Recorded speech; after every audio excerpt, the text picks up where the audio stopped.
Okay. Hear me now? Good. Yeah, I forgot to turn my mic on. Yeah, dude, I don't know. Twitch Prime is, I think I said it last week. I feel like they just make it difficult to find and to do with, shut up, Steven.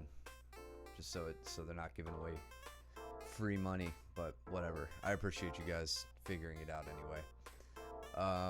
All right, cool. So my whole initial spiel that was muted, we're going to go over Monday's no-gi footage, as usual. So we're back to close guard after making it all the way through our curriculum. So anybody who is starting up new, I always say this is a much better time to start than maybe if you find out, or if you find us during like legs week or something. But in any case, let's get into it. It's going to be just me tonight. I think Peters is on a work trip again, so you're going to have to put up with me. We got, who is this? Josh and I think Steven starting this one off. Is that who it was? Yeah. So right off the bat, let's see. I want to see this connection. So Steven, you've got, okay, you just have like a double collar tie, kind of a Muay Thai clinch.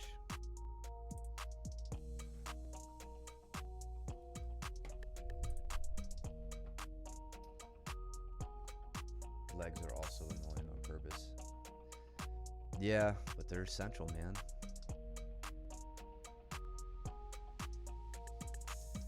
Steven working from north-south, almost to a, well, now into a reverse mount. North-south, always good when dealing with somebody who's good at framing you, pushing your hips away, creating space, and re-guarding. Steven just skipping ahead in for a knee bar from not even really like a reverse ashi, just kind of a, just that reverse mount, kind of gets the leg isolated and gets the knee in. We got Gavin and Joe in the back. Joe on a little ankle pick from the front side, pulling Gavin into a knee bar. And we got Chris and Pablo.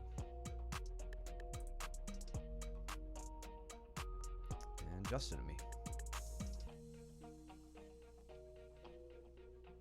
Justin, I don't think you and I have had a first roll in a while. I feel like we always end up tagging each other up when we're already tired and sweaty. Something you'll probably see a lot from me tonight, and then I don't know if we talked about it with too many other people. Peters and I were discussing over ties again. So whenever somebody gets a collar tie on me, you'll probably see me working this over tie position where I let you have your collar tie. I don't try to do any like Russian tie or anything like that. I don't try to pummel in,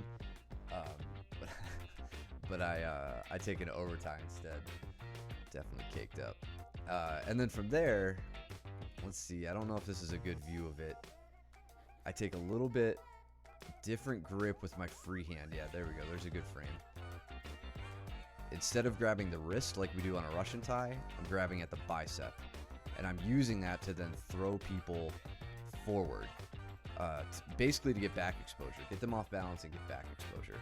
That's going to lead to things like single legs, you know, being able to take the back. If you resist it, it sets up a really fun foot sweep. So I'm going to be attempting to throw all of you this way as much as I possibly can. There, you see, I rip Justin by and go for the back, and then go for just like a little foot block right here to get the takedown from the back. But yeah, you could.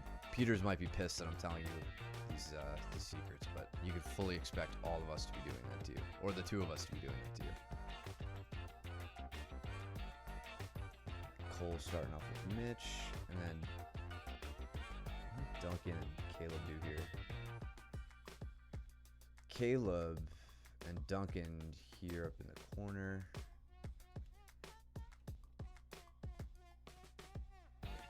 So that was similar. I think we did a version of that takedown that day where step in for like an inside trip to get our opponent stepping back, and then coming up when they change their level, coming up and going for the front headlock position and then working like a snap down. So good on Duncan for trying to put that immediately to use live.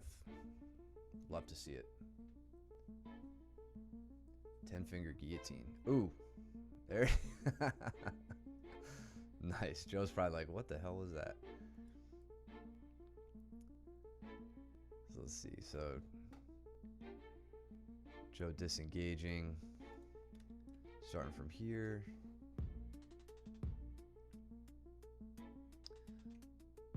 All right, so getting to turtle, and Joe keeps his head up the center, which that's a good call from Gavin. I think we talked about this when Peters went over that. Normally you have the guillotines when your opponent gets either takes their head off center or if you put their head off center, and then a defense to that is to get, they pummel their head back to the middle. Gavin adjusted really well to that. Took advantage of Joe there.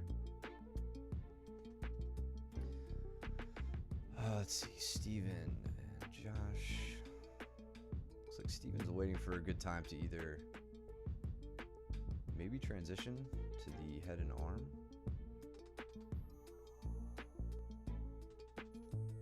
And Mitch in on Cole's leg here.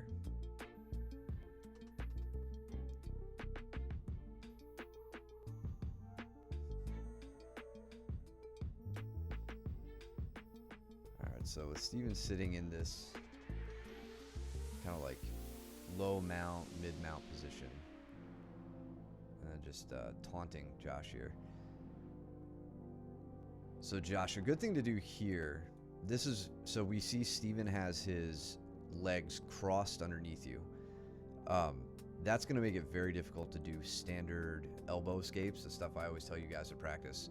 But what you can do here is frame at his hips, bridge him, and try to get his, try to bring his posture down almost to where he's smashing your chest. And then you could play around with kipping escapes.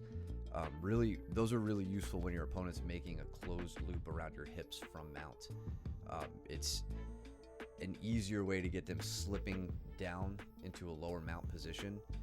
They might adjust and open their legs, and then you can transition into like capturing their leg or whatever else. If they make enough space, you could pull into like a leg attack. But now right here, as he's laying chest pressure on you, I don't know if we've gone over kipping escapes with you yet, but we can look at that another time.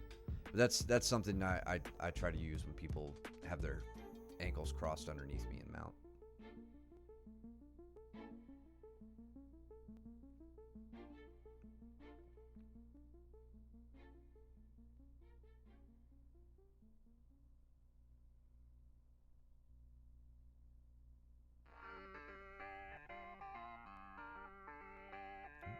Steven with the Americano. What Cole do here? Okay, Cole's just riding from turtle. Got it. Good escape from Mitchell, and then throwing up his own counter armbar attempt.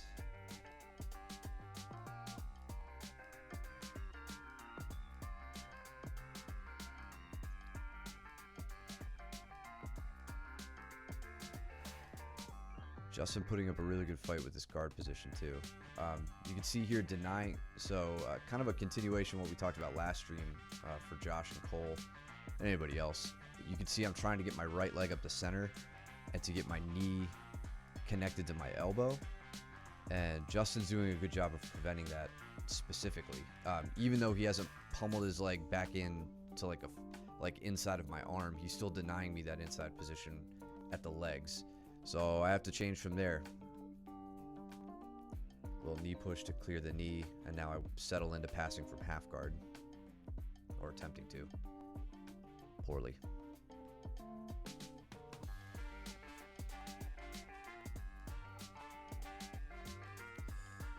Caleb being a real jerk to Duncan right now.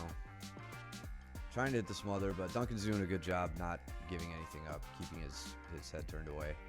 Framing where he needs to create space for his face, not for the escape. But sometimes that's the best you could ask for. Swanky Bigfoot. Gym looks nice. Do we have a shower? Not in camera.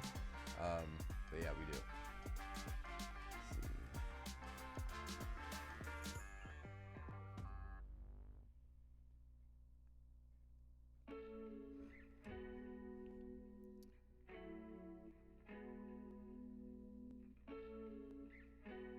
So this was a little trick for anybody playing around with leg locks. You can see when I'm going with Justin here, I decide to pull. He's you know, I haven't gotten a good opportunity for a sweep. So as I pull into a Remiashi, great job by Justin peeling away the heel to knee connection that I'm trying to make around the leg. He's got his hands, you know, burying my heel to my butt. Whenever you guys are mounted and someone gets an Americana on you, or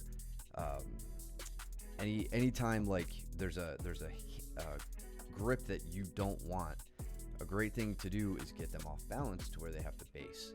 So if I want my leg free, I could sit here and actively try to break grips, or with my free leg, my right leg here, you'll see I kind of kick Justin overhead to get him to have to base out, and then I try to follow up on the leg attack from there.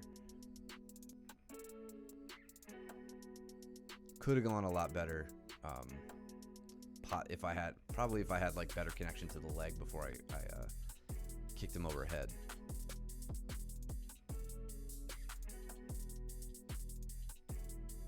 And then I remember when that happened. That was actually kind of fun. So this is like a wing sweep, or I've been arguing with Luke and Mike about if this is a Yoko Sumigaeshi for those who care. Normally you just turn this into a sweep and you come up on top position, but the way I had my leg, I could immediately pull into a cross ashi.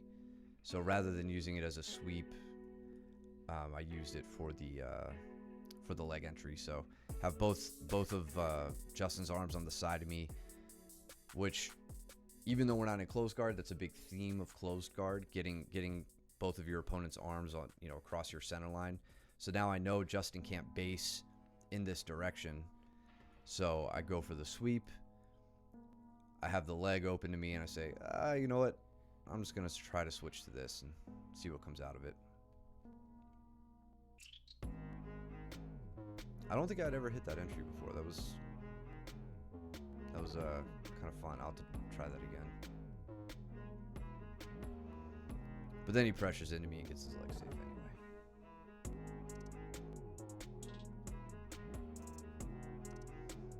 So we got Andrew and Jordan getting after it in the back. Good knee pick from Andrew. Steven looking for his classic Kimura from the standing position. Josh, 2-on-1 for the go behind. Steven says, cool, take it. And then digs in on the Kimura.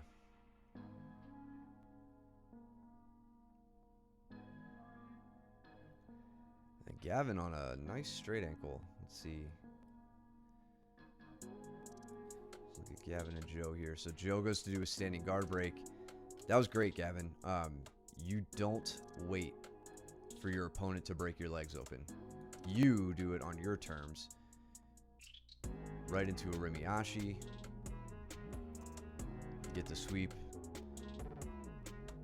And then lay on the straight ankle. Good stuff. Good first round. See me and Chris.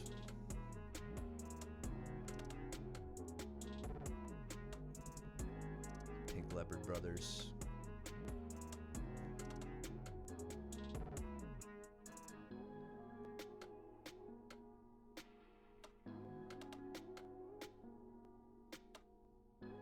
Chris is every time I think he and I have rolled, at least at one point, he's done a good job of getting behind me in the standing position. And I don't like to do the same stuff over and over again, so I didn't want to counter with like an Uchimata here. A rolling knee bar entry. I think I may have done that already, like in the past. So I honestly just wanted to focus on takedown defense and then grip breaking and just resettling. So you can see I'm posting on his knee and his hip.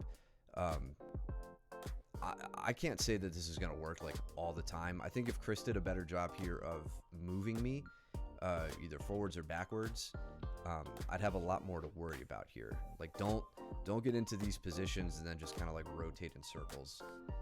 And from there, you can see once I feel safe, I start breaking. So I break the grip. I'm leaning back heavy into him, pushing my base out forward, and that gets me to a neutral position again. Sit out this room.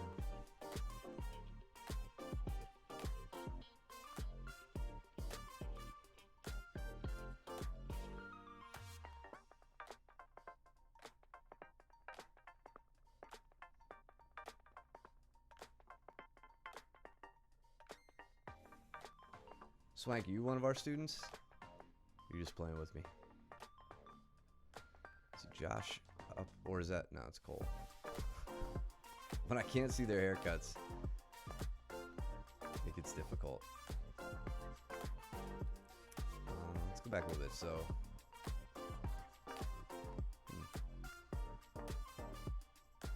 Cole passing the guard, or attempting, almost passing the guard, but Josh turtles up here.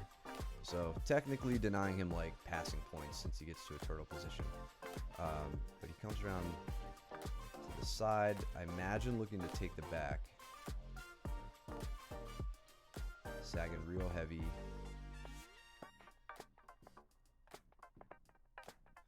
And wins the mount battle. Nice. Steps up. That was normally you don't see that too much when you're losing the back. But I think the difference here is Cole's hips are much further up the back than usual. Like he hadn't fully established a back position, so he's able to transition to a mount all the way up in a mounted triangle because of his hip position. So he beats Josh's leg there, and I think Josh knew he was in a bad spot. Researched. Cool. Well, thanks for joining us, man. I appreciate it. And thank you for the follow. I think I saw you follow us a little ways back. Yeah, Gavin had a killer night, man. I mean, right now over here, what is he? He's doing more of his like ninja rolling.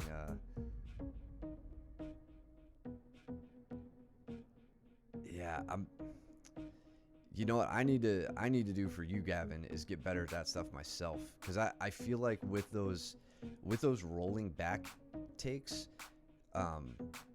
there's sometimes I find that I think knees are left in danger to like knee bars, depending on how your opponent reacts.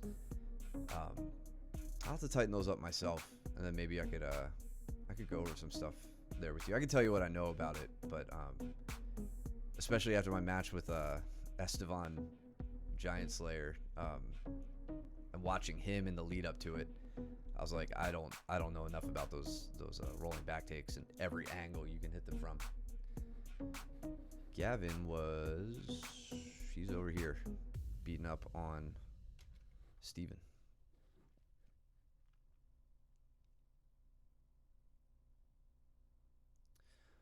Meanwhile, Josh and Cole.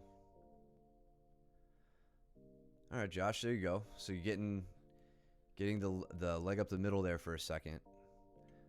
And then now with Cole shifting his knees in front of you, this is a good time to pin his legs together and switch to a tighter passing approach. Looks like you might be doing that. Looks like, yeah, okay. Cole's talking you through it. So Cole was telling you to come up around in front of him here, judging by his thumb gesture. Nothing wrong with that if you can control his knees, and then once you get up here, take his knees in this direction so that he can't re-guard. Alternatively, you can just come around to this side too and get behind his knees earlier. I think that tends to be the way I go, just because people, I can easily be like, moved around if I'm like trying to keep someone's legs under control or something, especially against Cole. But now you're stepping up. You've got kind of a 3/4 mount. He doesn't have your ankle trap, but your ankle's kind of lingering between the leg there. Try to clear that. Okay. Or not if you plan on taking the back.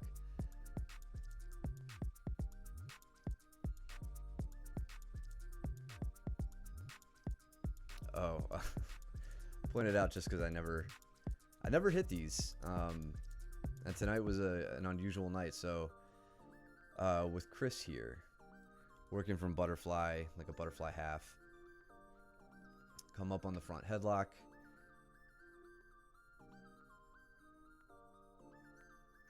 Moving around to north-south. And at some point, let me see where I get it. I end up in like a rear triangle position. A lot of switching around just because of his guard. So yeah, that's how it's set up. Okay. So you can see from here, from this, I've called this like a heavy pass. That was just kind of always what I knew it as. I'm not sure if there's a better name for it. But right there, I continue with my right hand hooking his right leg. And he doesn't do too much to like kick that away from me. So I set up my control over his head and neck. I come around behind him, and I go to sit to a rear triangle position, you know, kind of seated head and arm thing, except I keep his leg in with my legs, and I put him in what I know as the Sulov stretch, or a variation of it. He goes to separate his or to like cross his ankles, which I prevent, and you could see I hit him with. It's hard to tell from here, but I have his upper body under control with a leg entangled, and grabbing at the heel, I hyperextend his leg, and really it's not even a joint lock. It just really hyperextends the hamstring and is an uncomfortable position, but it's a fun one to hit.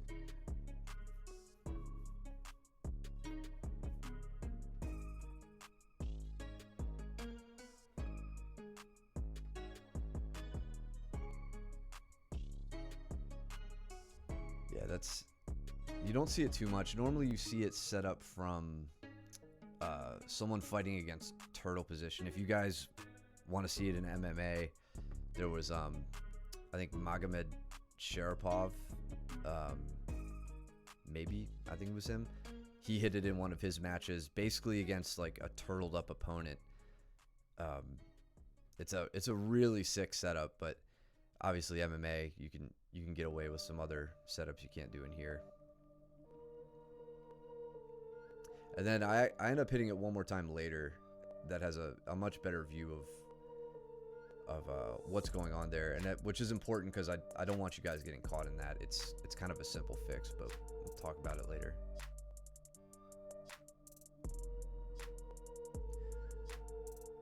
Mitchell doing good to work on your guard passing. See how you handle Duncan turtling up here.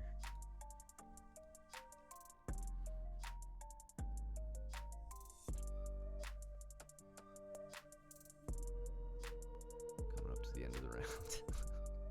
Josh with the quick guard pass at the end.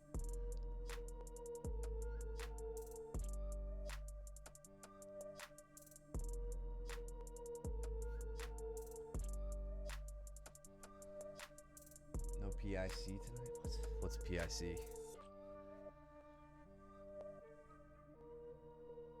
Oh, partner in crime? No, Mike is he's on a work trip or on his way back from one, so had to jump on without him.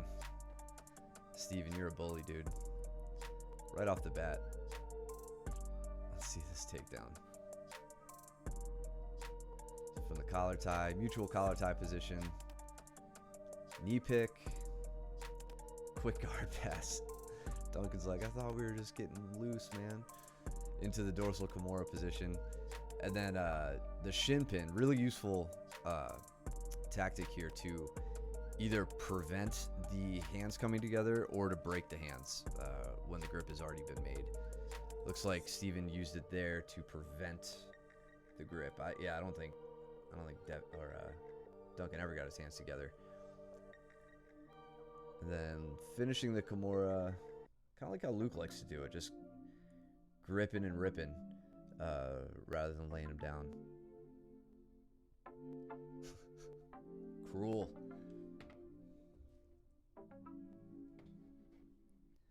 What's up, Joe? All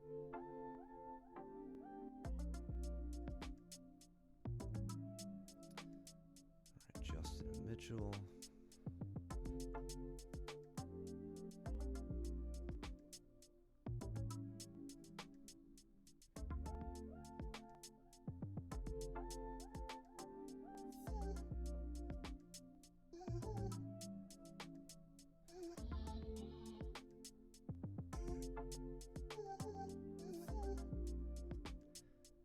Joe and Pablo starting off.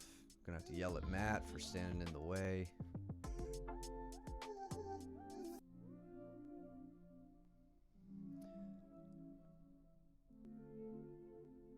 All right, so Pablo. Let's see how this finishes. Okay, so Joe gets heavy on him, takes him down. All right, so Pablo's digging on this single leg for a while right here. What's going wrong here is Pablo's not getting Joe moving enough. If you watch how wrestlers take singles, well, two things going on here. To the first point, when you shoot in on a single or even on a double, it's got to be a very dynamic motion. For singles, your real goal isn't to fight a very strong limb, their legs, with a weaker limb or two limbs, your arms. Your goal is to make that leg light. You do that by driving through them and putting weight on their opposite leg. When they have to base out and plant on that opposite leg, it makes that near leg very light. Chevy no standing zone. Yeah, I know. I try to yell at everybody when I notice, but I'm up here. I'm not even paying attention, so I had no idea Matt was standing there. Yeah, spray. Definitely spray paint. You could spray paint the mats too. Just don't tell Luke I said that you could do that, and own up to it when he goes to beat your ass when he finds out you painted his mats. Rusty Shackelford. It's Jordan, dude. So where was I? Yes, we got to push through our opponent to get the leg that we want lighter. And then second, got to give yourself a fighting chance here, Pablo. Your hands are really close to the hip. This is like trying to open a door by pushing by the hinges. So you want to come down at least to the knee. You see a lot of us using knee picks, things like that. Kind of a different mechanic than a single leg. But you could do a lot with the grip at the knee on the single leg if you're pushing through them and getting that other leg light. Otherwise, now Joe's gonna see he gets his hands in front of you. He's got that guillotine threat. This is just gonna help him sprawl back and get his leg safe.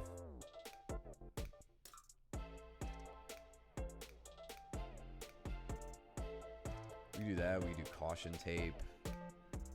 I could just keep yelling at you guys. Also, feel free to yell at each other. You don't need to be a coach to yell and say horrible things to each other. I fully encourage it, and then settle it right on the mat, and give me good footage to look at. Someone could be yelling at Ted right now. It would be perfect. At least he's wearing our gear, so there aren't enough lions on the screen already,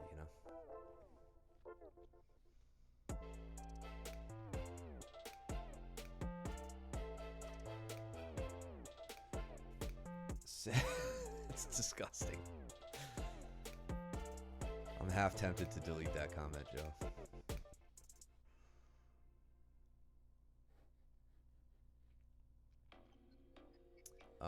Let's see. That's Matt and Jordan up here. Let's see how this works out.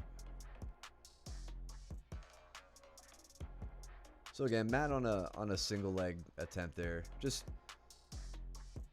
a little. I don't want to encourage you guys when there's a bunch of people around to just start barreling through each other, and then you guys knock heads with another group. But yeah, play around when you have the room and the confidence in it. Play around with shooting those singles however you get it, but really driving through your opponent. Don't let them get a chance to base out and to sprawl on you or anything like that. Got to keep it dynamic. I feel like Duncan just about had an opportunity on a sweep here. So, yeah, I think he did. Duncan, you're dealing with someone who's got a body lock on you. They're committed to it. Your turn. I like that you're on your hip and turn to the side. I would like to see this arm kind of over the back here, right on this lat, and planting your foot and going in this direction, and trying to take Steven over with that. Even if you can't complete the sweep, Steven's probably going to base out, and in doing so, kind of like I talked about earlier with that little bump kick I did against Justin, when you take Steven in that direction, he's going to have to relinquish his body lock grip and base out, which now you're not dealing with the body lock, or he keeps the body lock grip and you go into top position because you're playing from close guard. Back in my old school, we had a teenage girl. Let me tell you, she can hold. Dude, I don't know if you've seen Brooke when she's been in here, but she's one of our other coaches, his daughter, and she is a world beater and will hold me in mount if if she ends up getting in mount. It's normally the end of the round for me, and yeah, she beats up on all of us pretty well. It's a nice reminder. Censoring chat. Well, when you say horrible enough things, I have to. Listen to all the comments here. Lions and leopards. Yeah, I like your idea, Steven. I'll just keep a spray bottle. I'll get a super soaker though.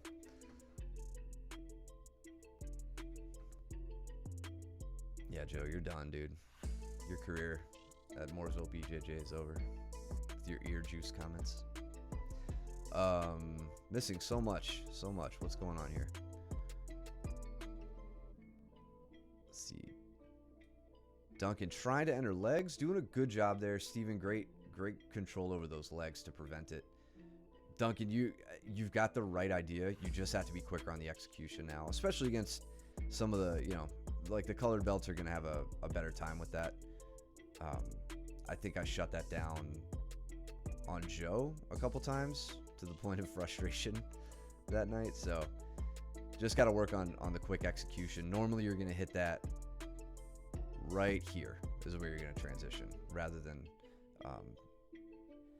letting Steven get set and being ready for it. Meanwhile, Matt, surprisingly working on a triangle here. Jordan, not too phased. Bit of a can opener there. Okay. Yeah, for Matt. So I don't think we've ever gone over triangle stuff with Matt. Matt used to train with us and then had a hiatus, and now he's back at it. But you see him setting up this triangle. The biggest thing he's not doing, and I'm sure some of our students know this already, is cutting his angle. Well, he wasn't cutting his angle. Now he is. Problem is he's doing it to the wrong side. So Matt, when I don't know if you watch a stream or whatever, but if you see this, whenever you set up your triangle, the strangle leg, the one that's going over the shoulder and behind the neck, the arm that corresponds to that, so in this case your left arm, is going to hook the leg, not the right one. If you're attempting what's called a wrong way triangle, you could do that, but that's a very different maneuver. So a little adjustment there. You might have been able to finish that with the right angle cut. And then Jordan, good job holding out on that and then controlling the legs to get the pass. That was great. A couple arm bars going on here. Josh setting up his arm bar from mount for the quick spin.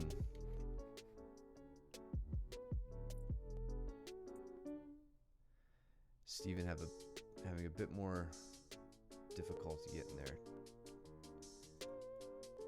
Good work from Duncan to shut this down.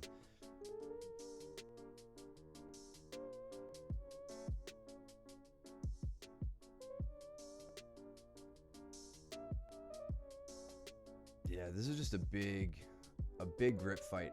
But Steven here, at this point, I think from your first attempt, so you start leaning towards the head, which isn't a bad idea when you have the finish like almost there. Duncan regrips. now your legs, because I think because you're trying to do like a leg assisted push on that grip break, you start to lose control. This is not a configuration you're probably going to finish an armbar in. I would ditch all of your efforts on the grip right now and completely refocus on getting your legs where you want them. Because right now, like, Duncan could open his grip and keep your legs on his right side, and you're not going to break anything. You're only going to get your guard passed. So make sure, like, I want to make sure I say this right. I'm sure there's some stupid exception that I'm forgetting. You should always have at least the crossface leg, whether it's a standard armbar or the 3/4 armbar, where, you know, your body side leg is fed up through this hole, or the funky variation like the shoulder senkaku thing that we see like the new wave guys doing, where they have a triangle over the shoulder of the trapped arm. In all those cases, there is a leg or two legs north of the shoulders, of the shoulder line. Make sure you have that before you focus too much on the grip. And then good awareness from Duncan here to get safe on that take top position. Just got to make sure he doesn't get triangled at this point. Just so you know, I hate Josh's arm bars. Yeah. I think that's I think it's fair to hate them. That was a nice little spin around one that he set up.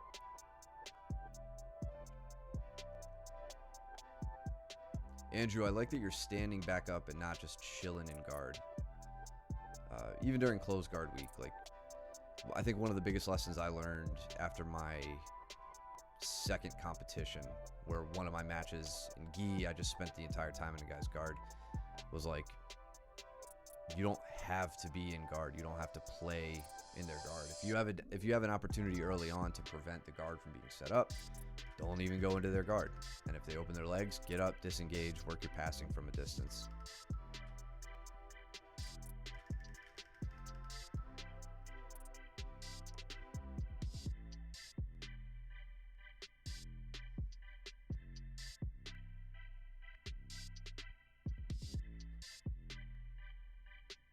Duncan almost with the Uchimata. And that's, so again, back to the takedown of the night that we did in class.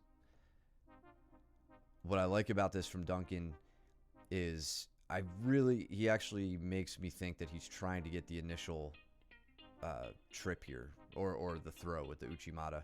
Where it's failing is he's breaking his posture down without taking Josh with him. So this whizzer is useless right now. Not enough pressure on this. There's, you know, Josh's posture hasn't been broken down. You know you're messing up on your whizzer when your own head is lower than your opponent's head. So that's not going to be enough to get Josh moving. But the flip side, I like the engagement with the leg, trying to get his hamstring up into Josh's thigh to break his connection with the ground on the standing foot. Josh doesn't take the big step out, so Duncan didn't have a chance to switch to the variation. Great snap down. Good back take with hooks in immediately.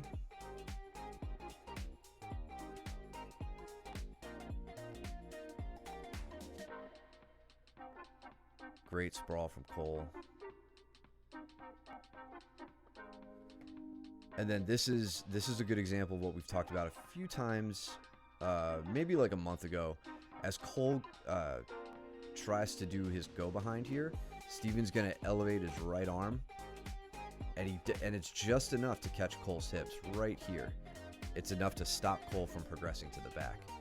And it doesn't put a whole lot of undue pressure on Steven's arm here. So it might look a little bad, Steven. I don't know. You could tell me if that was not great.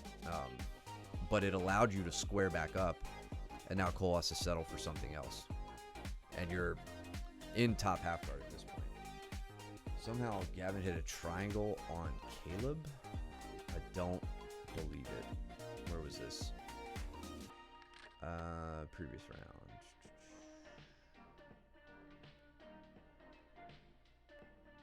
Get out of here. So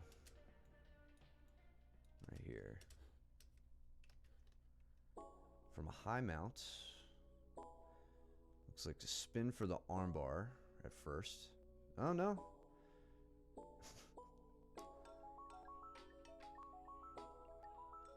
Little on the end of the foot.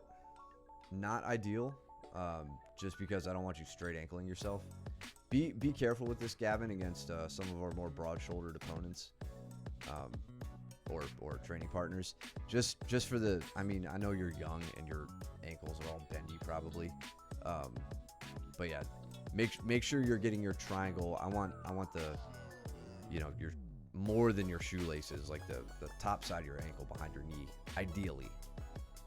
I don't think you're ever gonna have to go against kids your age that are Caleb sized, so it's probably fine. But really nice, man. That's awesome.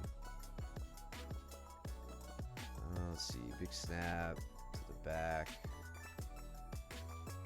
Cole with the go behind. There we go. So he wasn't having a good time locking up the figure four, but it was tight. Sounds about right. Now his legs must be longer than mine.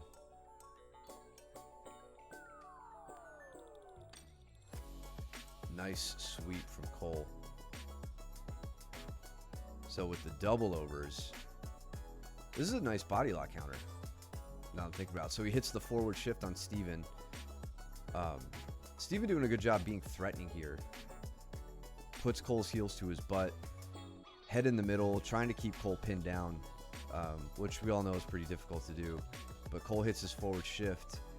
I love this double overhook grip. I don't know if I've tried that. That was nice.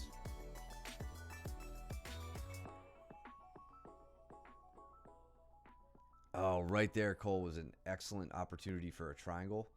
Anytime someone's coming up from a position like this mount or modified mount, and they post a hand, this leg all day over the posting arm right into a triangle. Probably one of my favorite entries. I think Austin likes that one too. That's really similar to how you hit like the triangle entry off the hip bump sweep. I think most of us probably know hip bumps start to fail soon after we learn how to do them, but they lead to really, really great options. And then you revisit them years later and they work again. But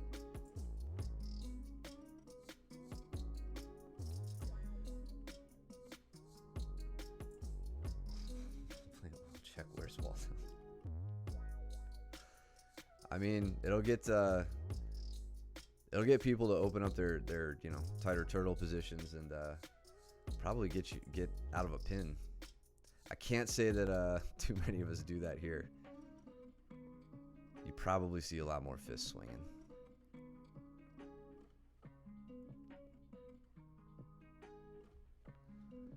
We got Matt and Pablo as well.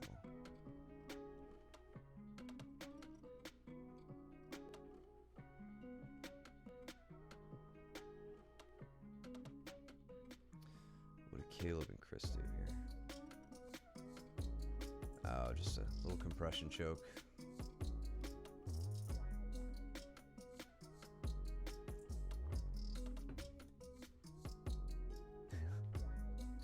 Yeah, for Caleb, that could be your go-to turtle breakdown.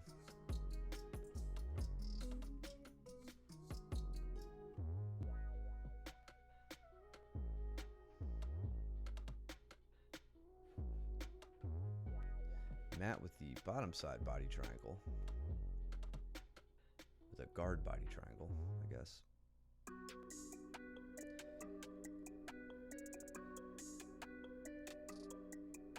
Alright, so Matt and Pablo are in a nice little closed guard battle here. This is good. Oh, man. Alright.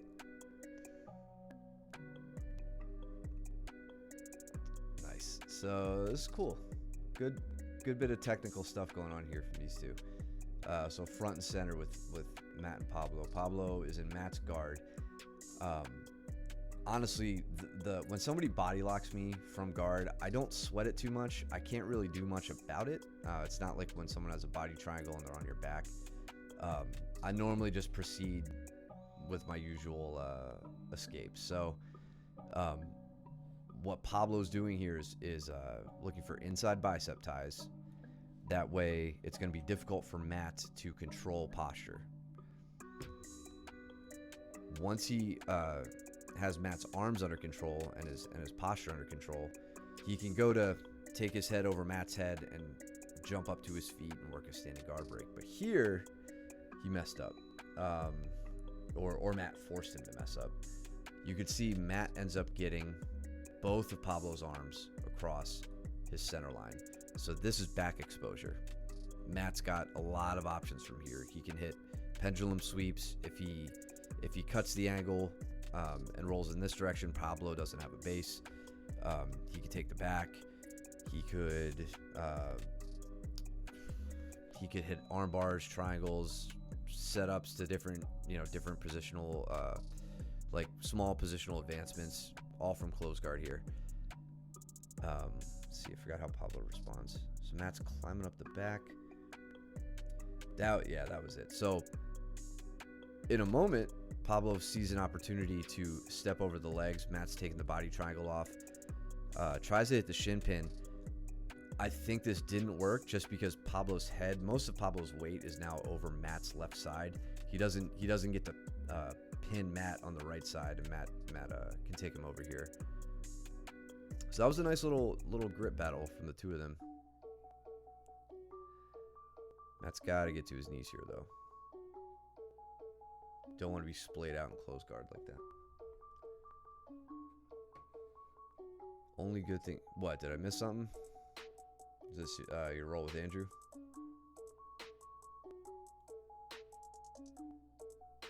Did I miss anything? Doesn't look like it yet. There we go.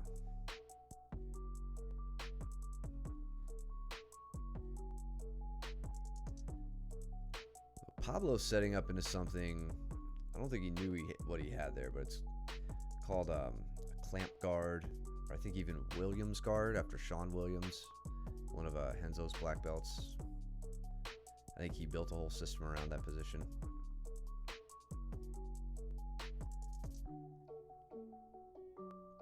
Good to see you guys not caring about kicking each other in the head right now. Yo, you two, tell them to move next time. I'm not big on like hierarchy stuff, but I will absolutely tell a couple white belts to get out of my way if they're getting closer.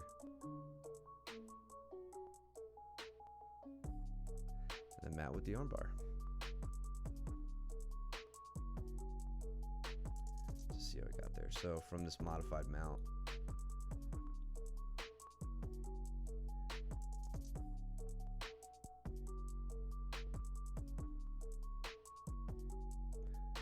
Pablo almost got himself safe there. He did a good thing bringing his head in between the legs and not letting Matt have that cross-face leg initially. Just got to pin that with your own head. Kind of like you get your head on it like your head's on the pillow, and then kind of bridge and push yourself vertically to try to keep his leg pinned.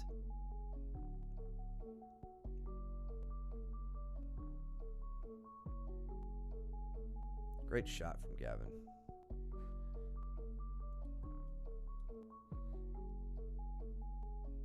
That was nice. It's getting slow-mo. So right here, Gavin's got wrist control on me. Quick level change. Super deep shot. Cuts the angle. Notice how Gavin's putting me on... He was putting me on my opposite leg from the one he was attacking. That's what allows him to get my leg up so high in that position. So where we saw some guys struggling with single legs earlier, he's cut an angle on me, and even though he didn't drive through me as much as I was describing earlier, the angle made up for the lack of movement there. Right at the end.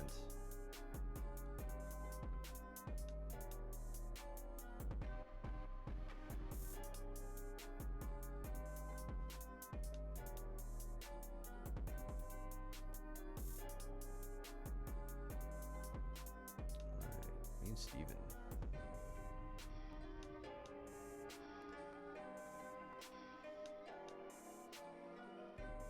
So here, that overtie grip I'm trying to play with. I don't think I got anything good on it with Steven. For some reason, there we go. There's an attempt. I don't know, Steven. I feel like you and I are almost always rolling at like 95% for whatever reason. I didn't want you to get this takedown so bad.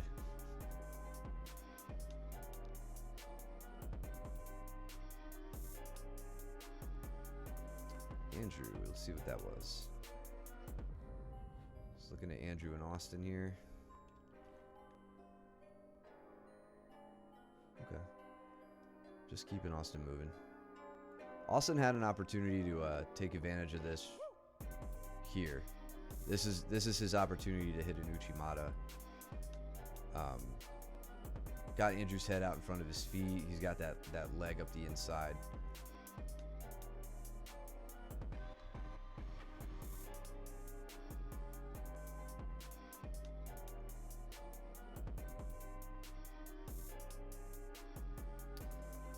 So yeah, Matt goes for another armbar, feeling froggy, feeling confident, and Justin says, "Nah, son."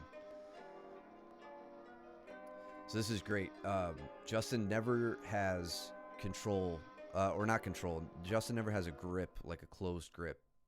Instead, he relies on this thumb post right at the knee to get his head free and come out the back. This is kind of like I think people refer to this as like it's like a hitchhiker escape, but in the opposite direction, or maybe like a reverse hitchhiker, some dumb name like that. But he does a killer job here, getting the head safe. This kind of goes back to what I was saying to you, Steven, earlier about the head position. Even though Matt does have a cross-facing leg, Justin's denying him the head control here, and Matt was nowhere near getting Justin in any bad spot there. That counter when I was trying to put you down midway through this match. Whatever, dude.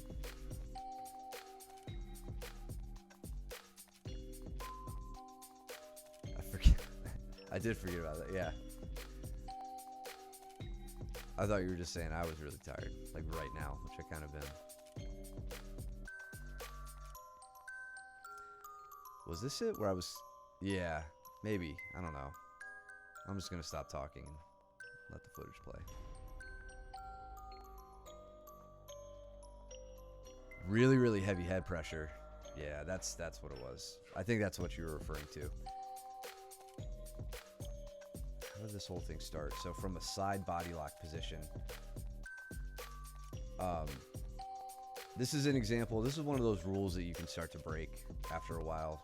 We'd like to, tell white belts certain good best practices to work with. Rolling or turning towards your opponent when you're in when you're in side control.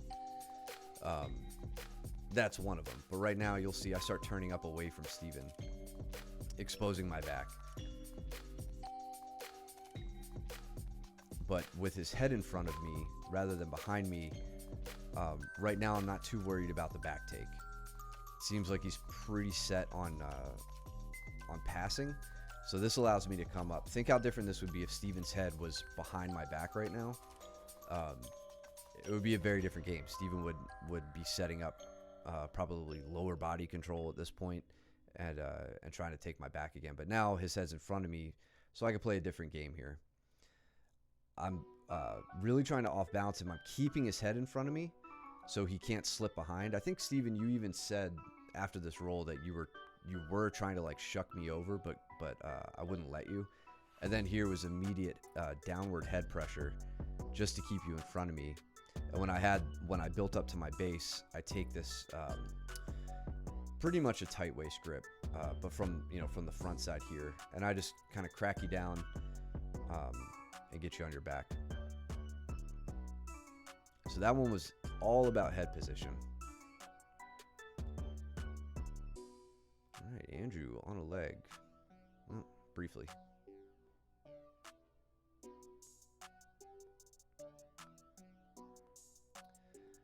Doing so well capturing your arms here, and then you just like, nah. I think I waste too much time trying to get to S mount with you. Like, I don't cut my angle. I just kind of like try to step up to it and then cut my angle. I think that's where I'm going wrong all the time. Let's see, Austin on his patented triangle to a mounted triangle. Let's see the setup for Austin. All right, cool. Close guard setup. So boom, that was what we were talking about earlier when Cole had an opportunity on Steven for that. Same kind of mechanic. This is the hip bump sweep I was referring to. So Austin gets Andrew's hand planted and then tries to kick the leg over. Andrew's a little quick on it, but Austin can switch to just controlling with the wrist. And then just go to a standard triangle. Andrew tries to kick the leg away to prevent him from cutting the angle.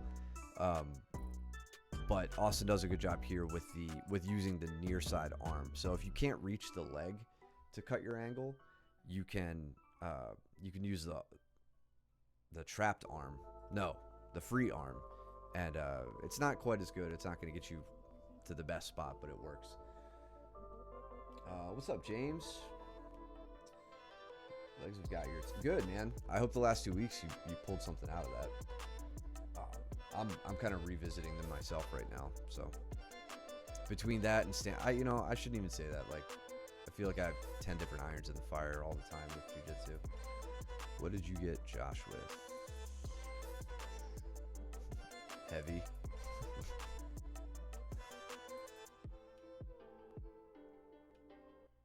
Yeah, that just looks like you know what that reminds me of is Bertram's strangle from side control with shoulder pressure. You've tilted the way you're pointing your hips and driving your shoulder into the neck. Yeah. Heavy.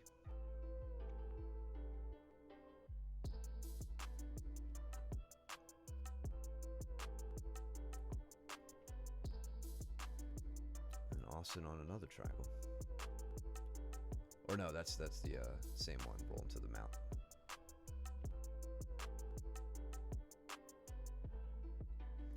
Josh, what was that takedown?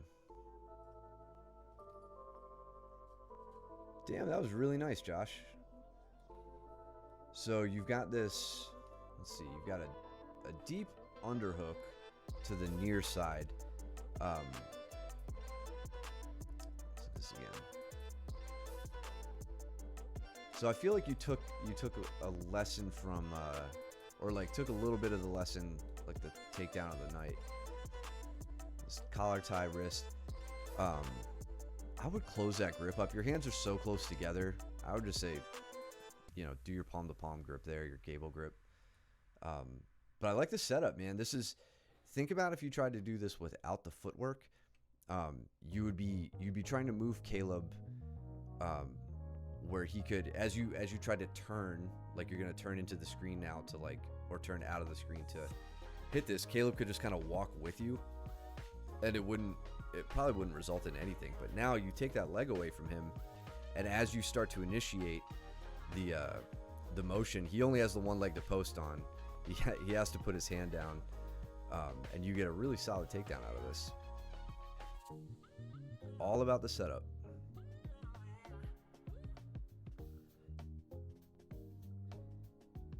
Let's get this attempt from Steven here.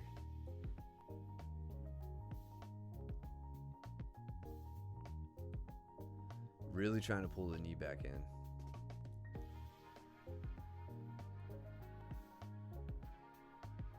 I just managed to keep my knee safe the whole time. That's the only reason that didn't work.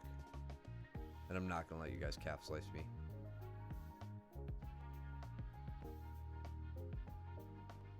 After Austin's recent calf slicing, I refuse.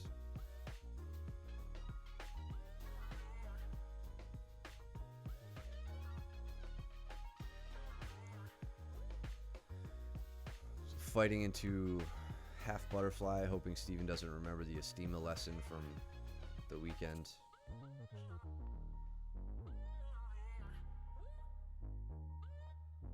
Justin, I imagine you're probably doing the a lot of Britt Mickelson stuff right now, and Matt has no idea, and he's like, I'm on his back. Why can't I get anything? You're probably just it honestly just looks like you're almost lazily denying him everything, even though I know what you're doing. I could only imagine a white belt's frustration who hasn't dealt with like the defensive posture stuff. Let's see, Steven on his back and then on my back all of a sudden. Oh yeah, that was when I tried. See, Gavin, this is why I don't try to teach you how to do rolling back takes, because I suck at them. This was poor timing on my part. What I wanted was my right knee should have been between Steven's knee and hip, but he pulled his knee in right as I was trying to do it and completely denied me like the leg hook that I would have needed. And now I just like face plant and Steven comes up and tries to strangle me. Almost made a huge mistake there. I don't know if you guys saw that. Briefly putting my like hooking the leg. I'm like, wait a minute, what am I doing? And get that back out.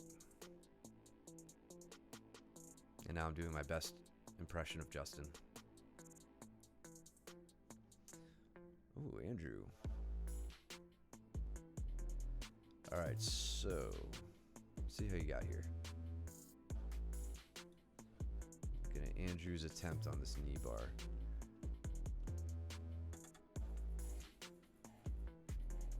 I didn't even see that. That was magic. What happened here? So Austin inverts. Okay, there it is. Austin inverts and basically puts himself into cross ashi, or close to it at least. And then Andrew spots the vulnerable leg. So here, Andrew, again, if you may realize this already, but the only reason you're not getting this is because Austin is denying you the knee position. His knee is basically at or just past your hip line. So you don't have a break here. And then the fact that he's put his foot on your butt to try to help extract his leg in this position with the 2-on-1 grip you have, you're not going to recover that knee. It would be best to just, I would let that one go and either try to come up on into a guard passing position, or you could try to come up into another leg entanglement. But yeah, that's the only reason you didn't get that.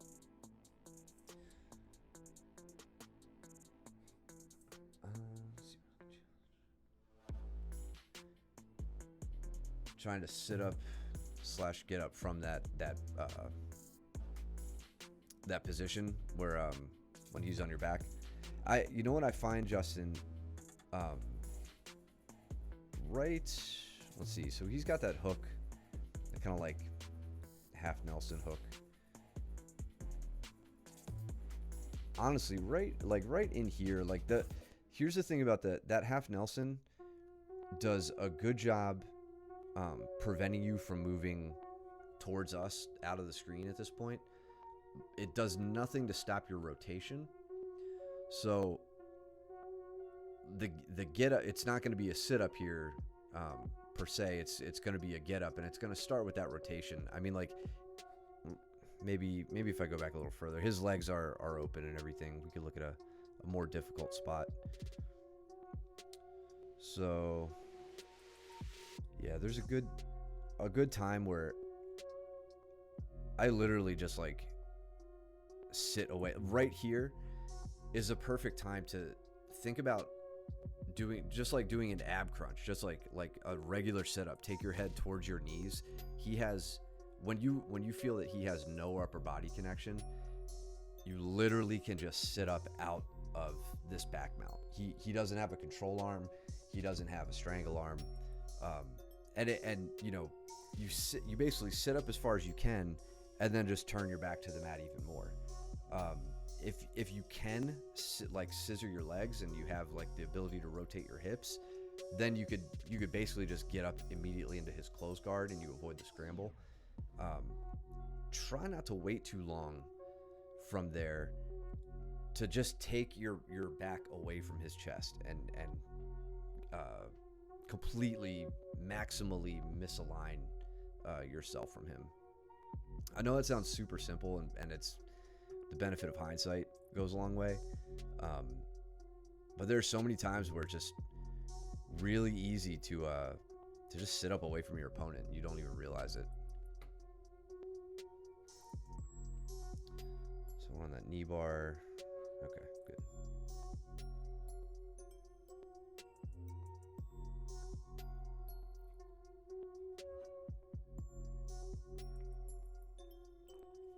And now this is a good escape, Justin. Like you managed to escape to a bottom half guard, finish the round with a sweep. That's good.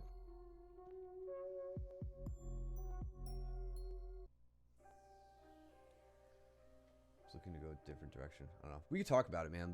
Remind me at class. We could dig in a little deeper.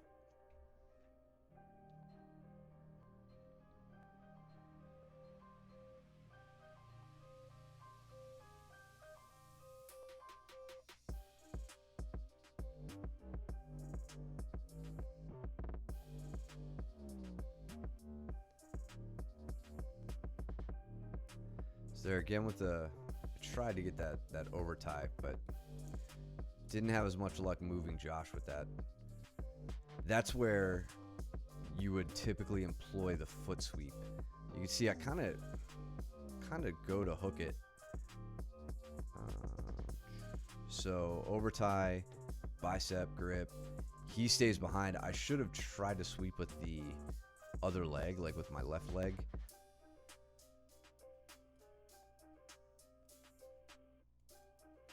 Yeah, but I just didn't have the angle or totally screwed it up. But yeah, when your opponent doesn't move, that's typically where you want to try the foot sweep. And you're not just kicking the leg out. You're really you're moving it, but you're also pulling them with that over tie. Like you need to be pulling their head backwards over their base. Did Steven get there? Or did Justin get it?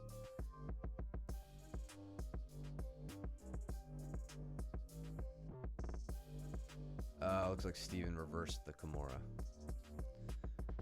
Bastard.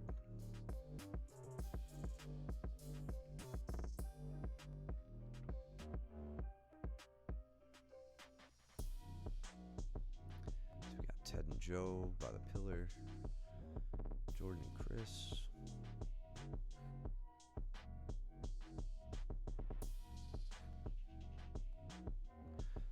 Austin on an Americana on Caleb.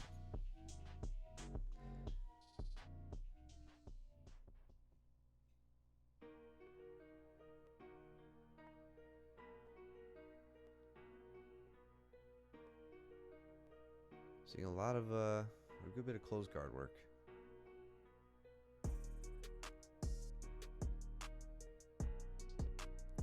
Nice attempt at the armbar, Steven. Great movement, Justin.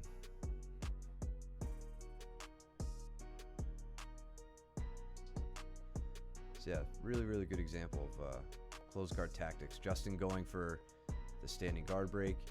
And then the only reason this worked is Steven was able to break your posture down. Or rather, not even going to give him the credit on that.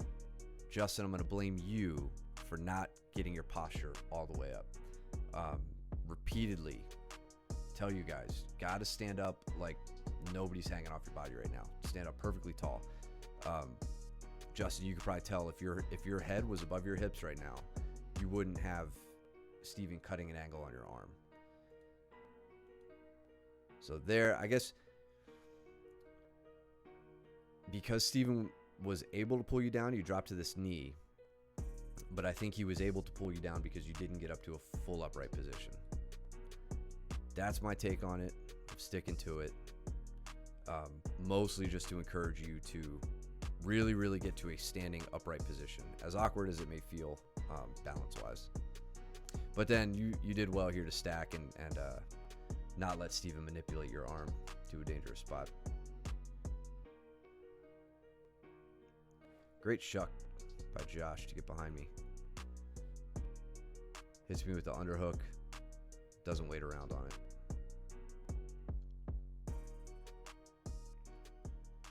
And Austin on a very deep Katagatame here.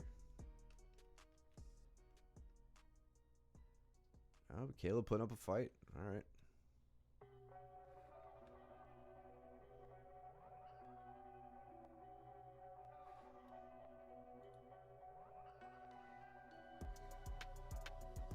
Nice. So, Jesus. Always lose my spot. Caleb had a really good move here. I was trying to highlight. Let me find it. Austin comes on top. So this isn't the picture perfect way I like to see this hit, but this is essentially the same idea as a knee lever. Austin, you know, the knee lever from half guard. Austin has he has pinned Caleb. He's got him on his back. Got a cross face in. You'll normally even see this with like an underhook if Austin had his right arm as an underhook instead.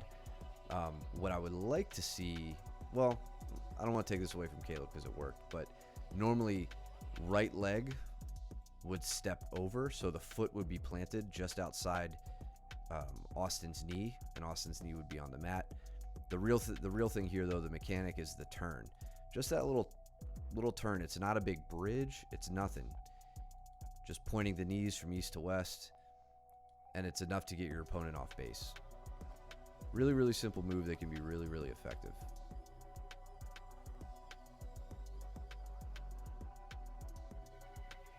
Good turtle breakdown from Josh here, too. I think this goes into what we were talking about last week. So he's driving in with the knee, stepping over to capture the leg, sagging very heavy. I don't know if he didn't have the power half. He was just putting weight down. And then as he gets me broken down, he immediately sets in that bottom hook and then quickly goes to set in his top hook. That was exactly what I want to see you doing. Really, really good.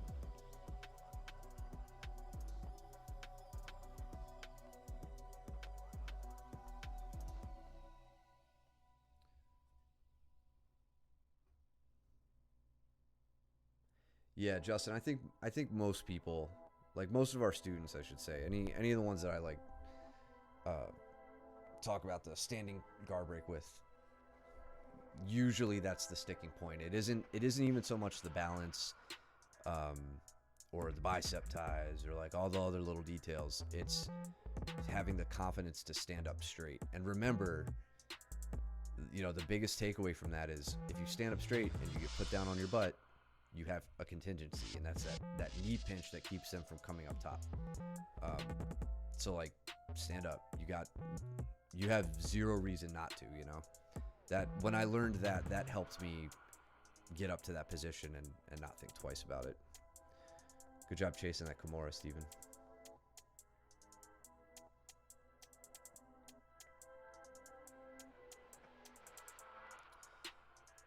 Look how yoked Jordan looks right here. A little rusty.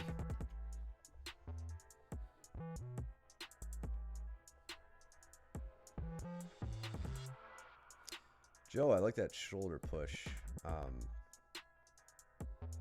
Didn't quite get Ted as off balance as you typically want to get somebody when you're using that. But you created a lot of space. He couldn't do anything here, and it'll let you re-guard, so that's good. Sloppy attempt for me to spin the leg, and I end up just getting swept.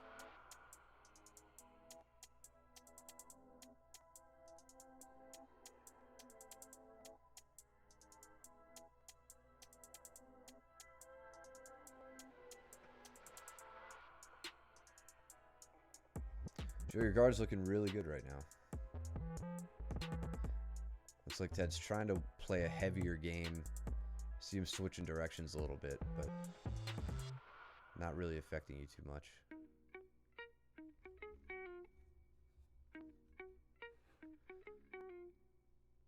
Steven with the back take from modified mount and gift wrap.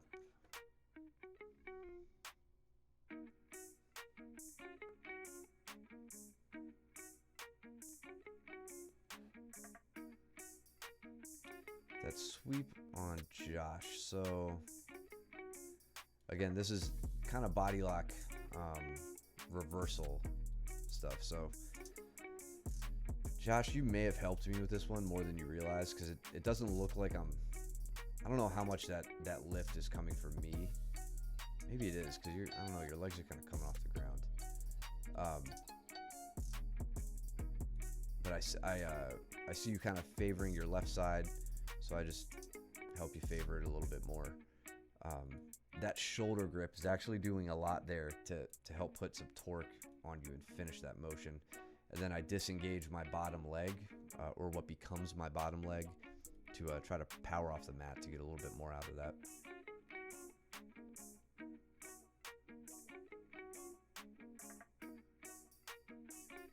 Killer round. Jordan, what did you... Okay, just want to see how... So Chris got the underhook on you here.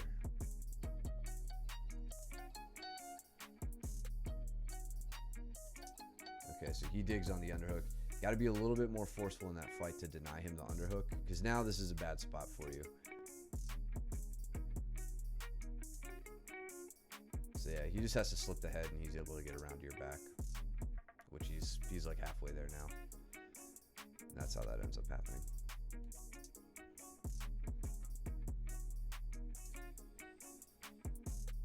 Really like pinning the bottom arm with my shin on the cross body arm attacks. Pinning, what did I miss? Pinning the bottom arm with my shin on those cross body arm attacks. Are you talking from back control or...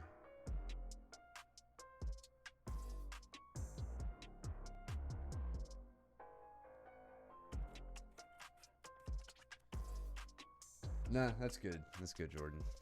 I would have done the same. I'm not sure which where you're talking about, Steven. Are you talking about like right here on the Kimuras from side control? Pin the bottom. Yeah. I know what you mean. The shin pin from side control while you have the far side underhook. Basically what can lead into a position like this. Yeah, those are, yeah, that was, that whole concept made me enjoy side control again. I never used side control as a serious attacking position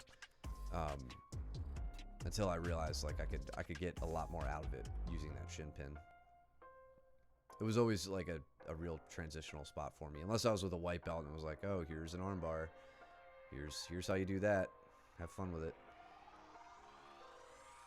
I think now I probably use that more than anything to set up triangles.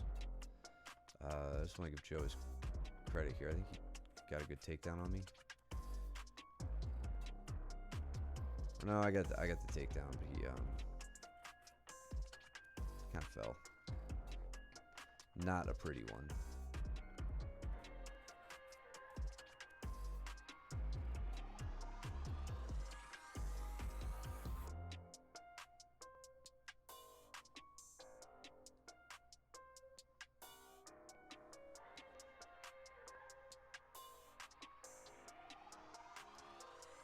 I think towards the end of the round, maybe, this is where I get the other Sulov stretch on Joe here. What was that takedown, Steven? Oh, nice. That was a nice little sacrifice, Steven. Kind of like, I mean, it looks like you're trying to do what Luke likes to do. Slightly different grip, but enough that Chris can't pull out of that.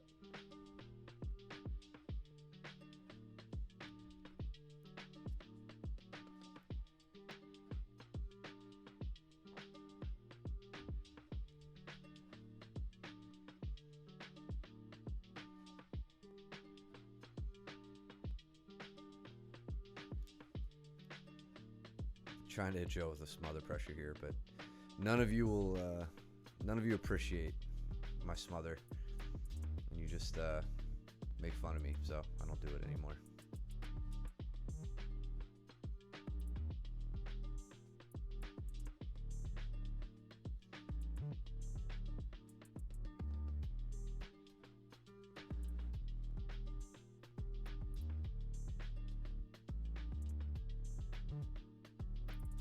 don't remember. Okay, I did get the armbar. I want to see how I got to this on Joe. Yeah, so Joe, if you're gonna dig on these mount escapes like this, where you know, you're in a high mount right now. I'm not sure what kind of grip I have on you. I would really, if you're gonna do this, use both hands when you do it. You don't want to. I don't feel like it's worth risking leaving one arm behind and then getting trapped in a triangle or an arm bar or a triangle arm bar. But if you know, if you're playing super tight and there's a defensive hand fight going on, and you see the opportunity, I step up or whatever, use both hands to like shoot underneath and then scoop me over or whatever the case is, rather than just leaving the one arm out. If I have control over one of your arms, don't try to escape that way. It might work from time to time, depending on, like here, it looks like you didn't fully get to like an angle like it, that would have helped. If you could have switched your hips and put me on my back, you may have been fine. But that's, to me, that's just too big of a risk, because now I cut the angle behind your elbow, lock up a triangle, and even though the strangle isn't there, you've got a long way to go to slip this elbow out, and I don't have too much to fight against with this. So use both arms if you're gonna try to escape out the back. And if I am gripping one of your wrists before you're trying to do that, and you think, well, how am I supposed to use both arms if you've got one of them? Remember what I said earlier: buck me forward, put my hands on the mat, get my hands off of that grip. I don't want to face plant, so I'm going to stop myself. That's your opportunity then, as you drop your hips, try to sneak your hands in there, maybe give a big bridge again, and go for your escape. What was this takedown? Nice, very nice. Quick switcheroo from Joe here for the Asotogari with like the kind of like a headlock grip.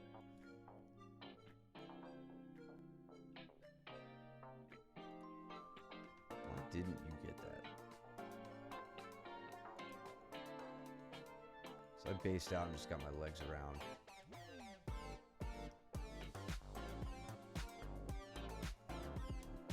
Yeah, okay, yeah, I remember talking to you through that second part. Either way, the Asotogari was great. That was a really nice attempt. Josh making his way around Austin's guard now.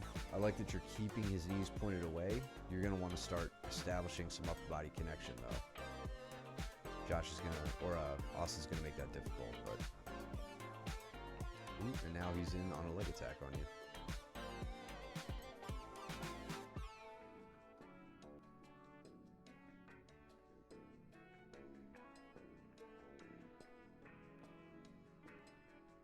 Nice attempt, Austin. You were doing a good job at least getting Josh off balance.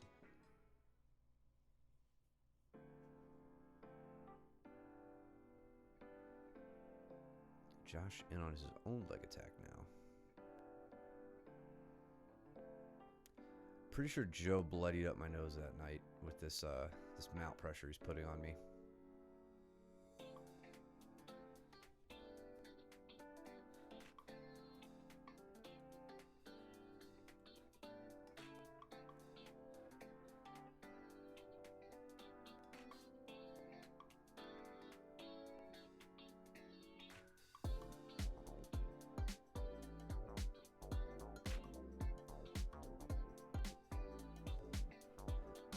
I missed the triangle here. Oh, yeah, this is another example of the hip bump from close guard. So against Joe, dealing with him giving me some heavy pressure. I hit this hip bump a little prematurely. Normally you're gonna hit it when your opponent is like sitting upright, butt to heels, head over their hips. I don't have much faith in my hip bump, so I just kind of use it to try to get my opponent's hand to the mat. So I don't care about doing it a little early here. That's all I care about right there. As soon as I get his hand on the mat, I get what I want, which is that, my leg over the shoulder. And I get it on a good angle too, so I don't have to cut too deeply or dig too deeply to try to get the finish. So for some of the bigger guys, or shit, anybody taller than me can probably hit hip bumps pretty well. I can still get them from time to time if the timing is right, but they're still a very effective tool for going on the attack. Ooh, Austin and Josh working 50-50 now.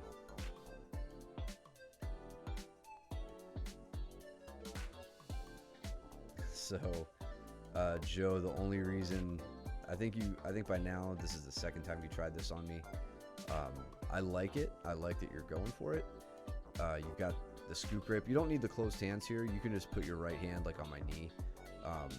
You're not really gonna. I mean, you might be able to like break the knee down, but you don't have the entrance into the legs yet.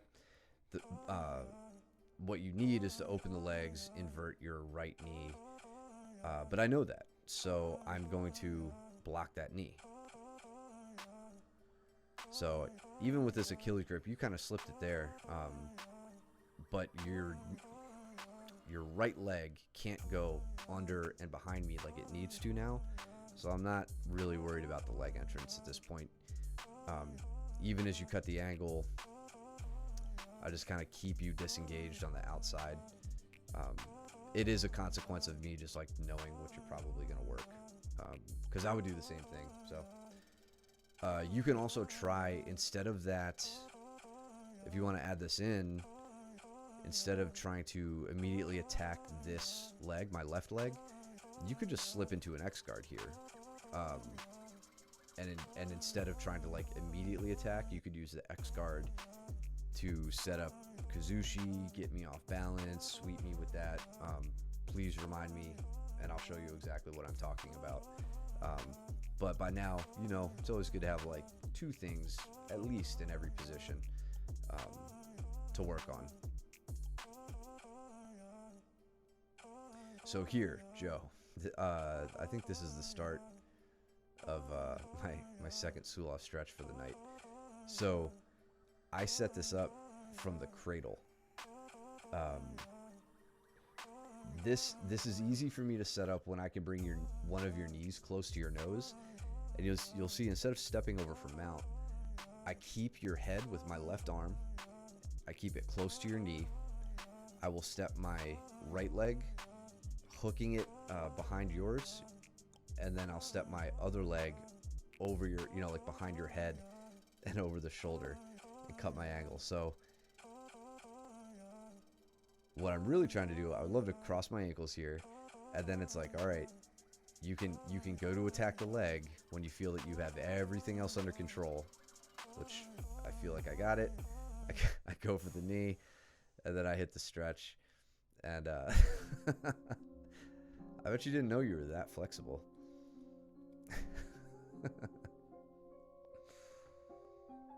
That was a much better angle than the one I hit on Chris. The cradle to Joe's grave. Ha ha ha. Ba-dum-tsh.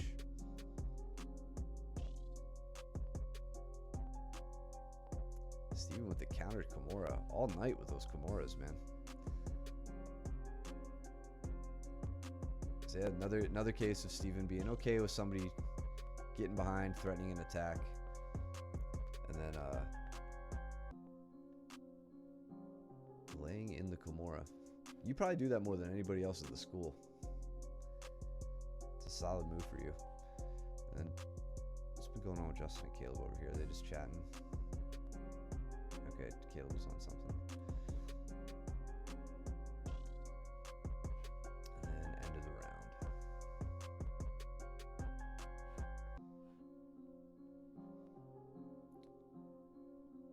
Alright, we're gonna skip ahead a little bit.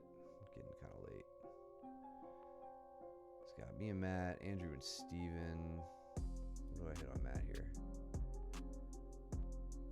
Alright, so that was kind of what I'm talking about with, well, actually, I did that from just a collar tie. Just pulled his leg close to me, hit the foot sweep. Got Ted and Joe getting after it. see Steven passing this guard here. So much more dynamic pass, but it all starts with a leg up the middle, Josh and Cole.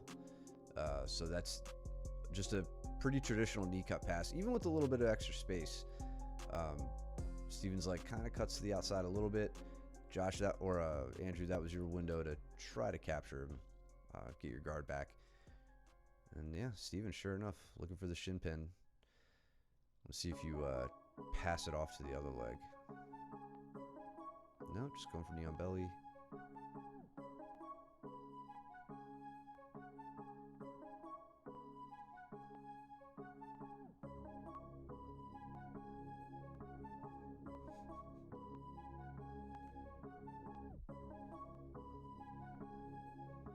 I do what I can, Joe.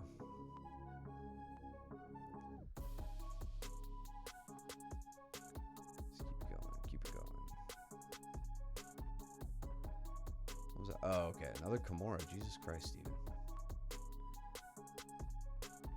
Now, what did I get on Matt? I forgot. Oh, that was just a side triangle position. I think he tapped early on.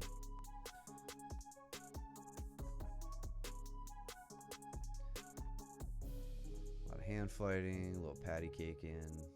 Let's see. I think Andrew sits to guard here.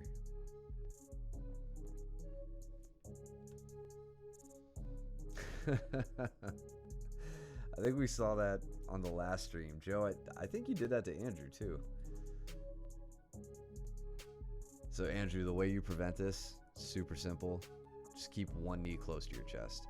Since it looks like you're going for Steven's left leg, I would keep your left leg close to your chest. Pull your knee in. That'll prevent that. Now you would see if you sat down on top of you, your left knee would be blocking him, and you could set up an Arimiyashi.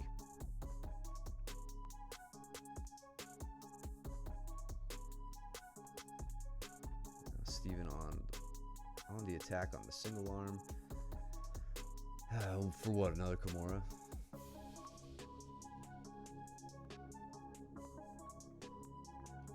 Really good use of knee positioning, Steven, to keep Andrew from regarding.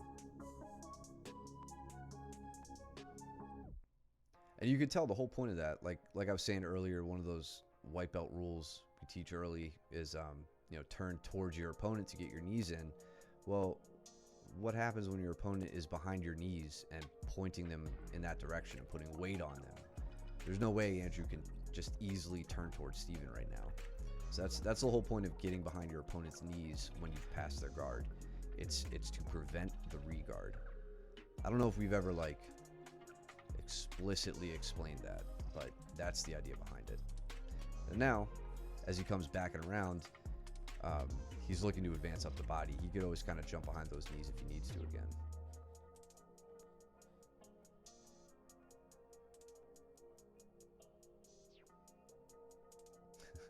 Good. Shut it down. Nice transition.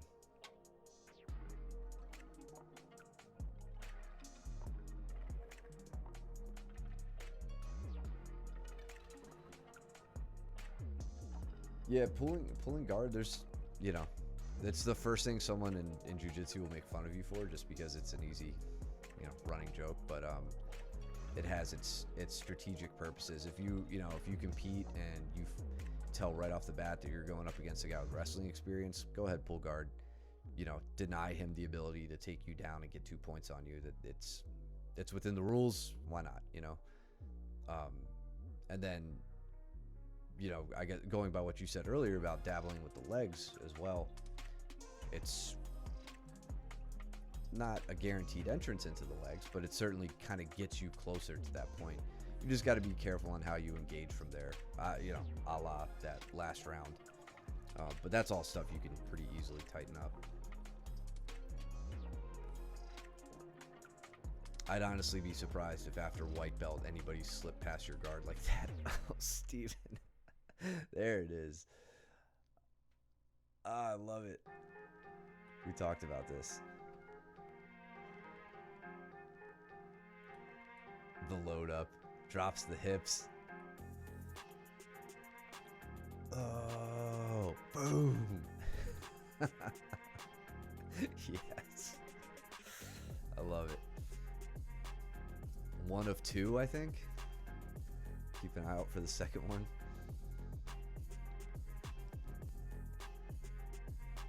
Steven's just being mad disrespectful tonight.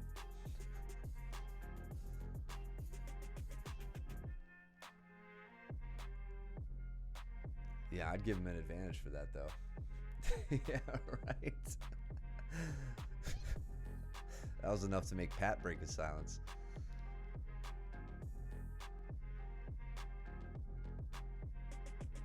Now I want to try it.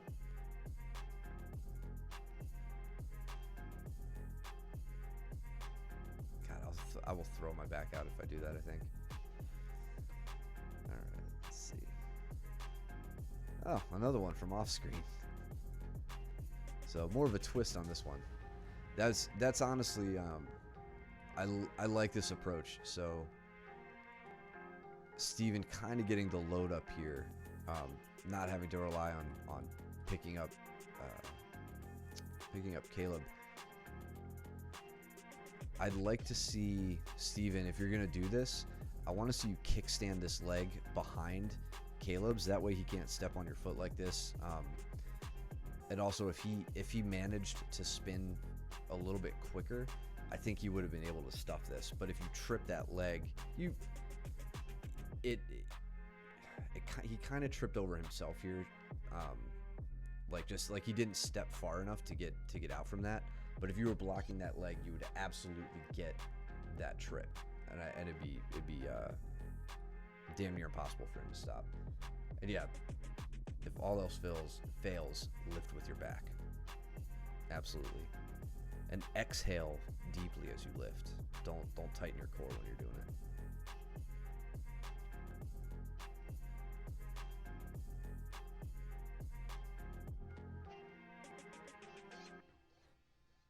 Yeah, but now after all that, two big heavy lifts, now you got Caleb on top of you.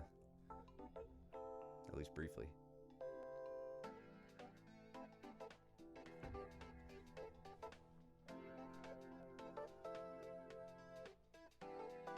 That first one was awesome. Let's zip ahead here.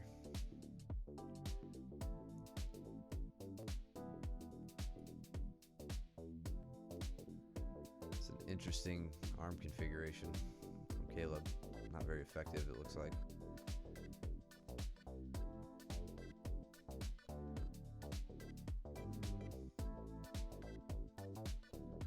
I mean, if you were trying to pin Steven, maybe.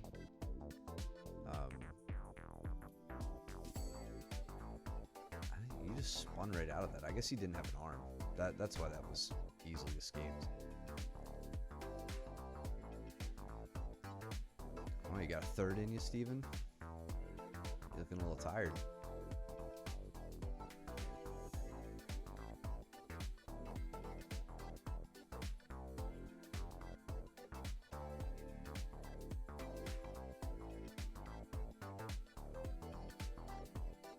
See, Chris is in a good spot. I just don't see him advancing to the back take, and I'm curious why. He even stepped off there, but now he stepped back to get the hook in. Now he's driving the knee in.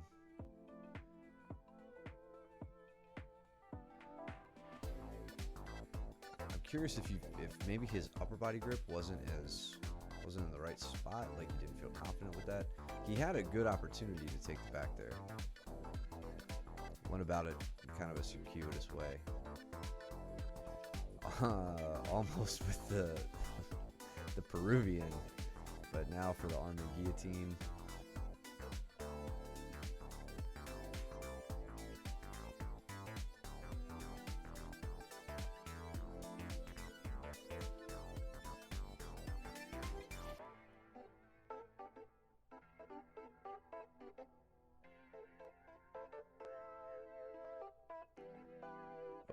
Oh.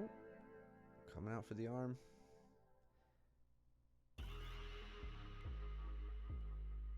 Damn, I wonder, Steven, if you could have slipped Caleb's head in here and gone to like a rear triangle. Like before Caleb started peeking his head out the side there. Look at, he even curls up in fear, and Caleb's just not even interested. Man, all right. Good stuff. Wild.